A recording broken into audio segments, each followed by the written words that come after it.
que nós fazemos? Tudo, primeiro, prioridade tem que ser a palavra. Aleluia. A palavra precisa ser a prioridade na sua vida. Aleluia. Se você tiver a Bíblia, a palavra como prioridade, se prepare, porque o ano de 2023 será um ano incrível sobre a tua vida. Eu tenho certeza daquilo que Deus colocou em meu coração para ministrar a vocês aqui. Tudo pela palavra. Tudo pela palavra. Jesus está sendo apertado e comprimido pela multidão. Olha para mim, preste sua atenção. Preste só um minuto, que eu já me encerro. A multidão comprimia. Ele se sentia apertado pela multidão. E o que acontece, pastor? Jesus olha para a região do mar, na beira daquele mar, e encontra 2 barquinhos. Nós temos uma multidão, nós temos Jesus com o ensino da palavra, e nós temos também 2 barquinhos. Quantos barquinhos? 2. Quantos barquinhos? 2 barquinhos. E um desses barquinhos era o de Simão. No capítulo anterior, Jesus havia curado a sogra de Pedro. E por curar a sogra de Pedro, você observa também que as pessoas levavam os enfermos até Jesus para que Jesus os curasse. Só que aqui no capítulo 5 não tem cura, como eu disse, reitero minhas palavras, não tem sinais, não tem nada, só tem o ensino da palavra. Jesus se sentia apertado. Aí ele vê 2 barquinhos. Um desses barquinhos era o barquinho de Simão. Quem é Simão? Simão Pedro. Jesus decide. Quem decide? Me ajuda a pregar, vem comigo. Jesus decide. Quem decide? Jesus. Sabe por que eu quero que você participe da mensagem? Porque você tem já uma facilidade de amenizar o que está sendo pregado. Amém. Até depois que você lê essa leitura na sua casa, você vai ter uma compreensão melhor. Por isso que eu quero que você pregue comigo, amém? Amém. Amém. Então vamos despertar. Olha só, é Jesus que decide. Quem decide? Jesus. Jesus decidiu. Amém. Haviam 2 barquinhos, ele decide entrar no barquinho de Pedro. E aqui nós temos uma lição. E eu trago essa lição para a sua vida. Aleluia. Às vezes nós chegamos na igreja e por algum motivo, Jesus, quem decide entrar no barco de quem está ao meu lado, não entra no meu, passa de largo. E aí você vê Jesus, pela sua infinita graça e misericórdia, realizando coisas na vida de quem ele entrou no barco, e na sua vida ele não realiza. E isso nos brota no centro da nossa alma um ponto de interrogação, pastor, perguntando: poxa, mas eu estou há meses na igreja, eu ajudo a igreja, eu contribuo com a igreja, eu venho no culto de oração, eu sou participativo na igreja. Aí Jesus decide entrar no barco de quem chegou agora e não entrou no meu ainda. Sabe por que não entrou no seu ainda? Primeiro, Jesus não precisa explicar nada para ninguém. Nem tudo Jesus é obrigado a explicar. Nós, como seres humanos, e eu me incluo também, nós às vezes que queremos que Jesus nos explique certas coisas, mas Jesus não é obrigado a explicar nada. A gente precisa respeitar as suas decisões. E talvez ele não partiu ainda e firmou os pés dentro do seu barco, porque ele sabe que você suporta mais do que o barco do seu irmão. Ele sabe que você tem uma fé, um conhecimento da Bíblia muito maior e muito mais elevada com ele, porque se Jesus não entrasse no barco dele agora, talvez ele desistiria da fé, abandonaria a igreja. A gente precisa aprender a respeitar as decisões de Jesus. Mas não se preocupe não, eu tenho uma palavra do céu. Dá para você levantar a mão aí? Eu tenho uma palavra do céu. O mesmo Jesus que entrou no barco de Pedro é o mesmo Jesus que no seu tempo, na sua hora, no seu momento, também vai se dirigir ao seu barco.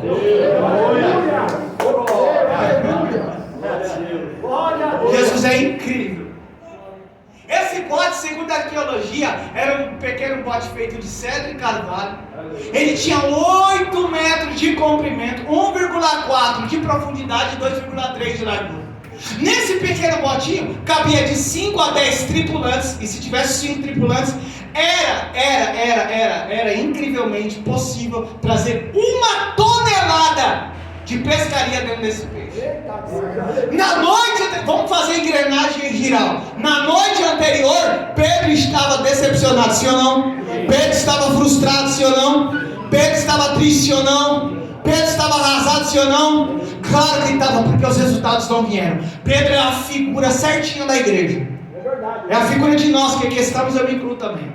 Tem dia que eu, irmão, eu leio a Bíblia, oro, eu leio, peço, eu vou pregar na ponta. Já deu ruim. A gente prepara o sermão. Você pensa que é fácil estar aqui falando para você? Não, irmão. Tem dia que a gente ora, a gente lê e tal, e prega e fala. Eu chego no meu pastor, hoje foi ruim. Não é que eu espero reação da igreja. Eu aprendo que eu dou para Cristo, ofereço para Ele aquilo que eu tenho. Não precisa ficar aqui toda hora falando para você levantar a mão, para você dar glória a Deus, para você falar em língua estranha, para você dar aleluia. Você é reflexo daquilo que você prioriza. Doeu, né? Se eu tivesse sentado aí, talvez eu estaria rodando. Às vezes eu assisto os cultos, eu olho assim, não sou eu não, porque eu faço cada loucura, irmão. Porque eu aprendo a igreja com Cristo, que eu ofereço para Ele aquilo que eu tenho. Se eu não tenho nada, eu não ofereço nada. Jesus vai, pisa no barco de Pedro, o barco tem instabilidade, o barco sofria muito diante dos ventos, que já foi falado aqui, e tantas outras coisas. A ordem de Jesus para Pedro é: Simão, afasta da terra. Tem uma lição para nós aqui. Olha o que Jesus está dizendo para Pedro: afasta da terra. Eu preciso sair aqui do centro dessa multidão, me afastar um pouco da terra, porque eu preciso ensinar do seu barco. Hoje eu vou fazer do seu barquinho meu púlpito para ensinar essa multidão. Aí Pedro entra no barco com Jesus, se afasta da terra e vira o barquinho para a multidão. Jesus se assenta no barco de Pedro e continua ensinando a palavra. Jesus ensina na areia, Jesus ensina na terra e Jesus ensina dentro do barco. Observe o quanto Jesus preza pelo ensino da palavra. Só que ao invés agora de Pedro estar ouvindo Jesus de tabela ao longe, ele está ouvindo Jesus de perto, ao lado, porque Jesus se dirigiu ao barquinho de Pedro. Observe que nós temos uma lição aqui. A ordem de Jesus dentro da sua fala é: ô Pedro, afasta da terra. Eu aprendo, eu não sei se você já aprendeu isso, mas eu aprendo que o que nos traz preocupação não são as coisas de cima, não são as coisas do alto, não são as coisas do céu. O que nos traz preocupação são as coisas da terra. É as coisas da terra, são as nossas preocupações diárias. É o boleto, é o seguro do carro, o que mais? É uma série de coisas que nos trazem preocupações, e tudo associado ao campo terreno, aquilo que nós vemos, aquilo que está ao campo dos olhos. Eu me refiro às coisas da terra, coisas que te machucam, coisas que te preocupam, coisas que tiram as suas noites de sono, estão associadas, atreladas às coisas da terra. Hoje, da mesma maneira que Jesus se dirigiu ao barco de Pedro e disse: Pedro, afasta um pouco da terra. Agora eu quero te ensinar aqui como se afastar das coisas da terra. Ei, irmão, é muito bom às vezes se dirigir ao nosso quarto em culto, como diz as escrituras, fechar a porta, dobrar os joelhos, falar com Deus que não está vendo em oculto e nos responde. O que é isso, pastor? São sinais de quem deseja se afastar das coisas da terra. É muito bom, irmão, quando você tem um prato do alimento sobre a sua casa, estar reunido com a família e filhos e dizer: aqui na minha casa tem um sentimento de gratidão. Nós vamos orar agradecendo a Deus por aquilo que Deus tem provido sobre o nosso lar. O que é isso? É quando eu entendo que eu estou me afastando das coisas da terra. As coisas da terra nos oprimem, as coisas da terra trazem angústia, as coisas da terra entristecem a gente. Qual que é a ordem hoje?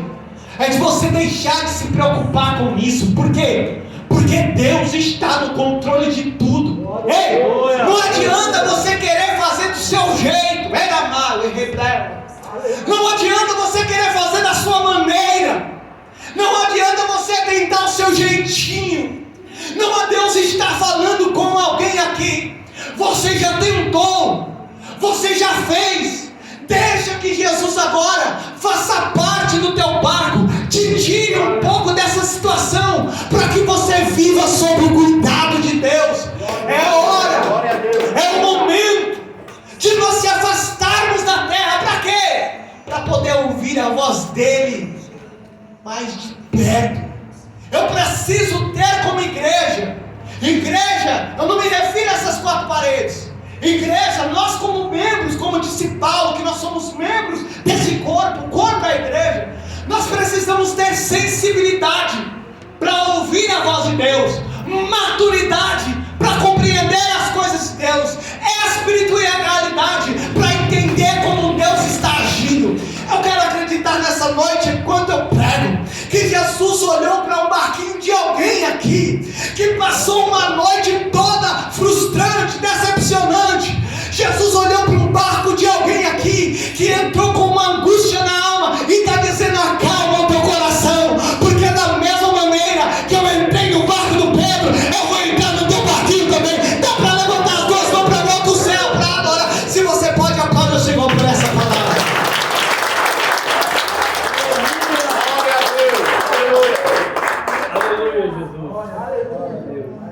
Jesus só pediu para Pedro: Pedro, afasta da terra. Eu acho que é muito salutar falar desse pedido aqui. É muito relevante dentro dessa mensagem. Às vezes você não está entendendo, mas Jesus quer que você se afaste um pouco de tudo isso, dessa complexidade, desse embaraço que você está envolvido. A questão é se você vai se permitir também, porque Jesus, em determinados momentos da nossa vida, Ele quer entender um pouco quem nós somos, quem você é, ou o que você é. E Jesus é tão maravilhoso que Ele é educado. Ele bate: ei, posso entrar aí? Oi. Glória a Deus. Posso ficar um pouco a sós nesse barco aí com você? Amém. Vamos distanciar um pouco da terra. Ei, eu espero que nessa madrugada você tenha insônia. É isso, pastor? É insônia. Você vai rolar do lado pro outro, vai dizer que eu não estou conseguindo dormir, não. É Jesus te chamando para a oração. É dizendo para você: é hora de afastar um pouco da terra para poder viver e ouvir a minha voz de forma mais nítida. Tudo que Pedro vai viver a partir de agora, primeiro, ele precisou aprender a respeitar o tempo da palavra que fora pregado por Jesus, para poder desfrutar do que estava por vir. Aprenda algo aqui. Aprenda algo. A sequência do que você vai obter por intermédio da palavra surpreenderá. Eu vou repetir de novo. Surpreenderá a sua casa, a sua família, os seus negócios. Tudo como? Com base naquilo que você está ouvindo por intermédio da palavra. Aleluia. Esse novo tempo, pastor, virá como? Virá pela palavra. É porque a gente precisa entender o processo. A gente só vive o propósito se passar por um processo. Qual foi o processo de Pedro?